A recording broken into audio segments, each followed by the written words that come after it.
Bluetooth is a fascinating technology. For example, when you play music on your wireless headphones, your smartphone transmits around 1,000,000 ones and zeros to your headphones every second using Bluetooth.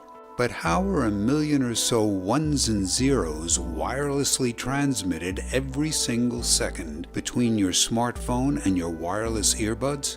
In order to answer this question, we're going to explore the engineering behind Bluetooth and the principles of wireless communication.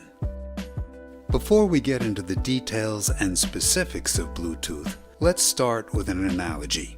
When you see a traffic light change color, you recognize what that color change means. The traffic light uses a section of the electromagnetic spectrum, or light, to convey information. The green light has a wavelength of around 540 nanometers, yellow around 570 nanometers, and red around 700 nanometers. Your eyes can easily distinguish between these different wavelengths of light, and your brain interprets these different wavelengths and the information they convey. Your smartphone and wireless earbuds communicate using electromagnetic waves in a rather similar fashion, but utilizing a different section of the spectrum. Specifically, Bluetooth uses waves that are around 123 millimeters in wavelength. They are invisible to the human eye and can generally pass through obstructions like walls, rather like visible light passing through glass. When your smartphone sends a long string of binary ones and zeros to your earbuds, it communicates these ones and zeros by designating a wavelength of 121 millimeters as a 1 and a wavelength of 124 millimeters as a 0, similar to the 540 nanometer green and the 700 nanometer red colors of the traffic light. Your smartphone's antenna generates these two wavelengths and switches back and forth between them at an incredible rate of about 1,000,000 times a second. With this process of switching between the two wavelengths, kind of like switching between the red and green traffic lights, your smartphone can communicate around 1,000,000 ones and zeros every single second to your earbuds. And amazingly, engineers have designed the antenna and circuitry in your earbuds and smartphone to be attuned to sensing and transmitting these wavelengths back and forth to one another. Before we dive into further details on Bluetooth, let's briefly explore and clarify these visualizations because they're potentially rather confusing. First of all, electromagnetic waves do not travel in a single direction in a sinusoidal fashion like this. In fact, the electromagnetic waves that are transmitted from your smartphone travel out in all directions like an expanding sphere. When your smartphone switches between frequencies, it's as if it were a light bulb that rapidly changes between two different frequencies of millimeter-length electromagnetic waves, which travel out as expanding spheres. As a result, your smartphone and wireless headphones can work in any direction. Thus, this visualization of a directional sinusoidal wave is lacking, yet there are still merits to the visualization.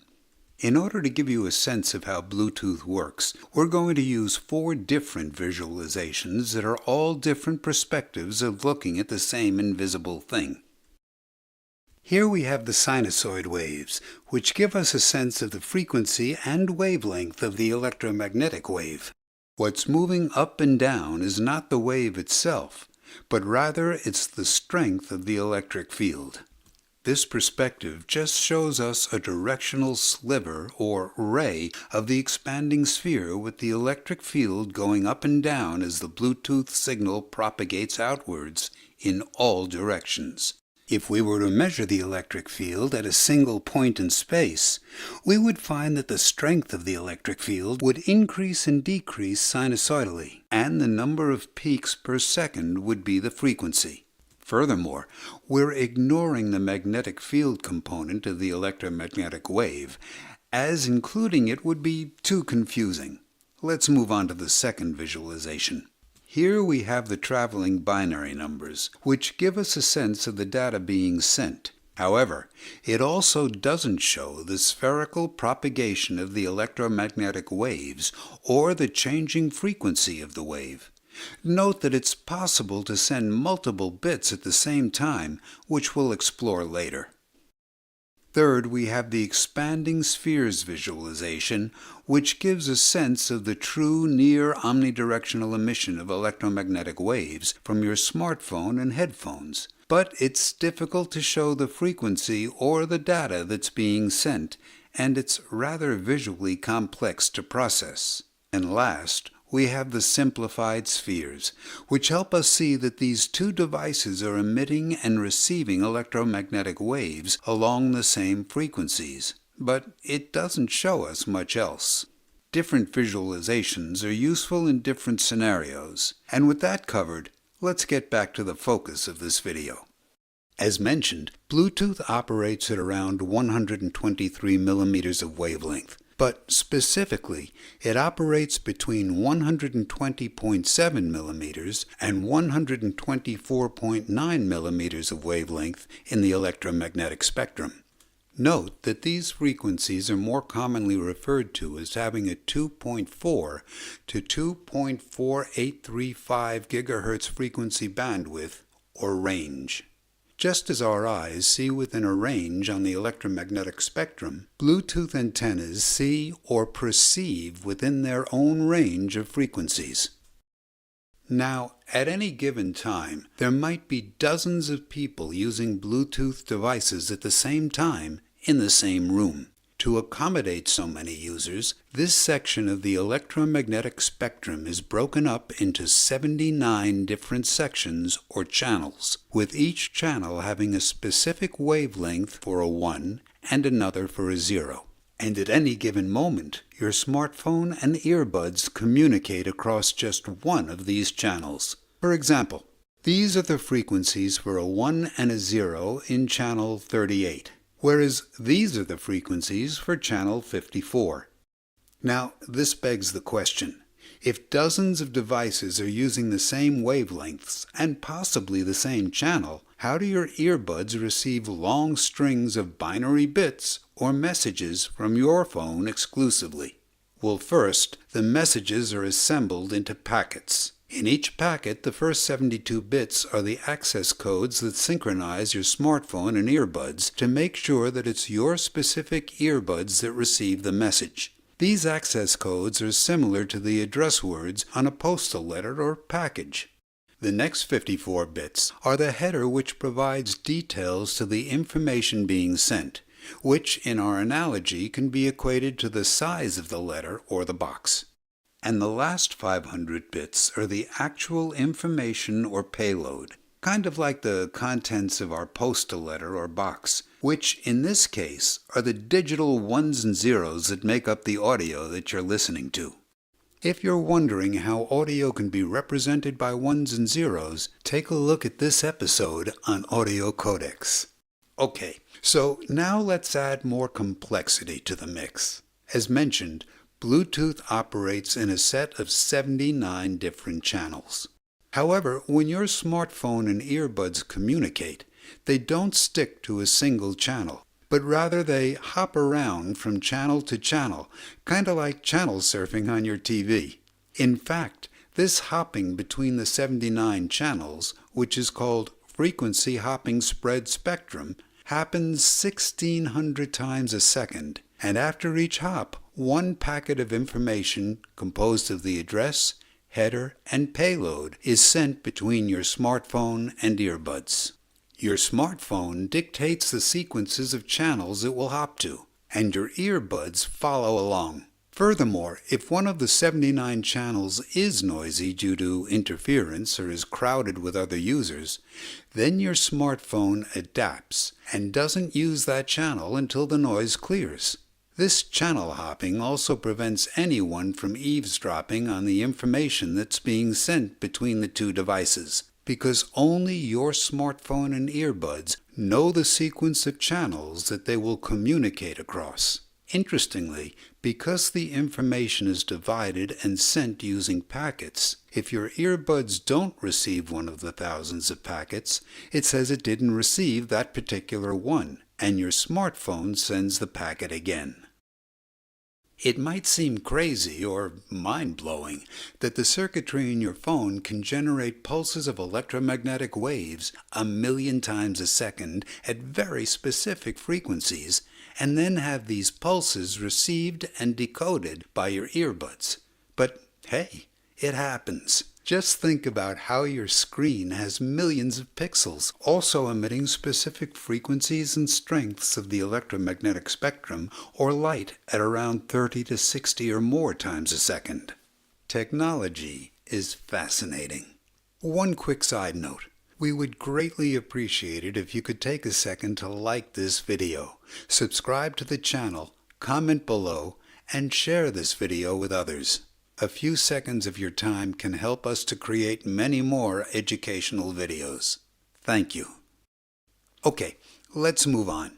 One point of interest is that Bluetooth's frequency range of 2.4 GHz to 2.4835 GHz is shared by other industrial and medical devices. For example, your microwave is in this range and has a frequency of 2.45 GHz. In fact, when your microwave is on, it can cause your headphones to lose track of the ones and zeros being sent by your smartphone.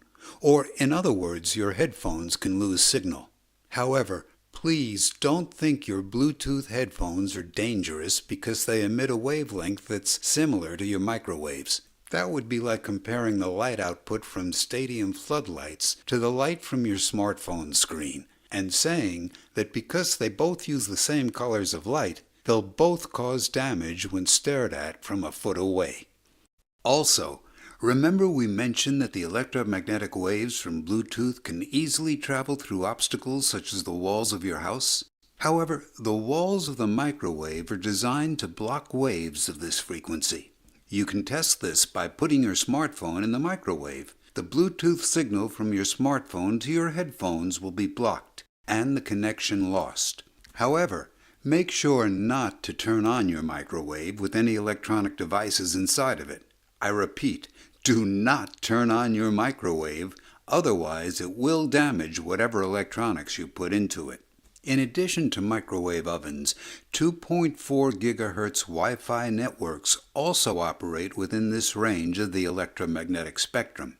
Similar to Bluetooth, Wi-Fi networks divide this range or bandwidth into 14 channels in order to accommodate multiple users communicating via Wi-Fi at the same time. You might be wondering, if there are a bunch of different devices all sharing similar frequencies, one of them being a microwave that, if poorly shielded, can emit stray electromagnetic waves, how is it possible for your smartphone and headphones to send megabits of data every second error-free? Well, as mentioned earlier, your smartphone does this by frequency hopping and utilizing packets. In addition to that, Bluetooth also utilizes bits for detecting errors, and the circuitry in your smartphone filters out unwanted noise. For a non-technical understanding of this, let's go back to our traffic light analogy. When you're driving and you see a traffic light, it's not like that's the only thing you can see. Your eyes perceive a rather complex scene filled with tons of other objects. Your brain interprets this information-filled scene and picks out the information important to you, while ignoring all the objects that aren't. Similarly, your smartphone and wireless headphones have rather complicated circuitry inside a specialized Bluetooth microchip that's designed and tested by engineers, which filters out unwanted signals, checks for errors, coordinates the frequency hopping, and assembles the information into packets, thereby enabling reliable and secure communication. Before we move on to some higher-level engineering concepts, we'd like to take a few seconds to thank Kioxia for sponsoring this video. Many Bluetooth devices, such as mobile phones and tablets, use Kioxia BiCS flash memory. Kioxia also manufactures a wide variety of SSDs, and they have sponsored a couple of our videos that explore the inner workings behind how SSDs work. Here's a consumer class SSD versus this enterprise class SSD. They look similar from the outside but are entirely different on the inside. Kioxia provides these leading quality enterprise class PCIe NVMe solid-state drives, and they can fit in the same space but have capacities up to a whopping 30 terabytes, and use a proprietary architecture built with their own controller, firmware, and BiCS Flash 3D TLC memory in order to deliver incredibly high sustained read and write performance and reliability. Check out Kioxia's SSDs using the link in the description. Let's move on to even more complicated details regarding Bluetooth. The scheme of sending a digital signal, or a binary set of ones and zeros, by transmitting different frequencies of electromagnetic waves is called frequency shift keying. Frequency shifting means that we adjust the frequency, and keying means that a 1 is assigned to one frequency and a 0 to another, just like our traffic light colors. Note that the comparison to a traffic light, which emits one color and then another, is a little inaccurate, because your smartphone circuitry generates one frequency called a carrier wave. This circuitry shifts the carrier wave to a higher frequency when it wants to send a 1, or to a lower frequency when it wants to send a 0. This shifting of frequencies in order to send information is also called frequency modulation, and it's closely related to FM radio. That being said, Bluetooth isn't limited to using just frequency shift keying, but rather it can also use other properties of electromagnetic waves to transmit information. A different method that has higher data transfer rates is called phase shift keying, which is significantly more complicated to explain, but we'll try. An electromagnetic wave's phase is a property that our eyes can't perceive, and it shouldn't be confused with the amplitude or the frequency or the wavelength. Let's use an analogy. Imagine you're at the beach and you see the waves hitting the shore at a rate of 1 wave a second. Over a minute you would see 60 wave peaks reach and break on the shoreline. Changing the frequency would be changing how many wave peaks reach the shoreline every second, and changing the amplitude would be changing the height of the peaks and troughs of the waves. However, phase shifting would be seen as breaking up the waves' locations of the peaks and the troughs within a set of wavelengths. There are still 60 waves over an entire minute, meaning the frequency doesn't change, but as the phase shifts, it's as if the peaks and troughs shift forward or backward within a set of wavelengths. Bluetooth antennas and circuitry in your smartphone and wireless earbuds can be designed to emit and detect shifts in the phase of an electromagnetic wave, and binary values can be keyed or assigned to different levels of shifts in the phase of the wave. There are a few things to note with our examples and explanations. We've talked a lot about your smartphone sending information to your wireless earbuds. However, your earbuds also send data to your smartphone. For example, when you're on a phone call using your earbuds, the audio from the microphone in your wireless headphones is obviously sent back to your smartphone. In order for Bluetooth to accommodate this back-and-forth conversation, the smartphone and the headphones alternate transmitting and receiving data, while maintaining the frequency hopping schedule. During one 625 microsecond time slot, your smartphone will send one packet of data to your headphones along one channel, and then during the next 625 microsecond time slot, your headphones will send one packet of data to your smartphone along the next channel in the frequency hopping schedule. Also, as we mentioned earlier, a Bluetooth packet is composed of 3 sections: access codes of 72 bits, a header of 54 bits, and, for example, a payload of 500 bits. The number of bits in the access codes and header are pretty close to those mentioned. However, the size of the payload, which is specified using the header, can vary widely between 136 bits and 8,168 bits, depending on the requirements of the data being sent. For example, simple commands from your headphones, like pause or play the music, would require far fewer bits than sending or receiving high-quality audio. An additional caveat is that the electromagnetic waves sent and received from the antenna in your smartphone and earbuds and the light from a traffic light share the aspect that they both function within the electromagnetic spectrum. However, the principles that govern how your smartphone and headphones generate and receive those electromagnetic waves are quite different from the principles around how traffic lights and your eyes work. It's kind of like how fire and an electric radiator both generate heat, but using vastly different methods. The principles behind Bluetooth fall under the category of antenna theory and will be explored in a separate episode. Thus far, we've made a few episodes that help to explain other parts of these wireless headphones, such as noise cancellation and the audio codec. And we've made even more episodes that dive into the different parts of your smartphone. Check them out to learn about these other fascinating technologies. We believe the future will require a strong emphasis on engineering education, and we're thankful to all of our Patreon and YouTube membership sponsors for supporting this dream. If you want to support us on YouTube memberships or Patreon, you can find the links in the description. You can also provide additional support by subscribing, liking this video, commenting below, and sharing this video with others. This is Branch Education. Thanks for watching.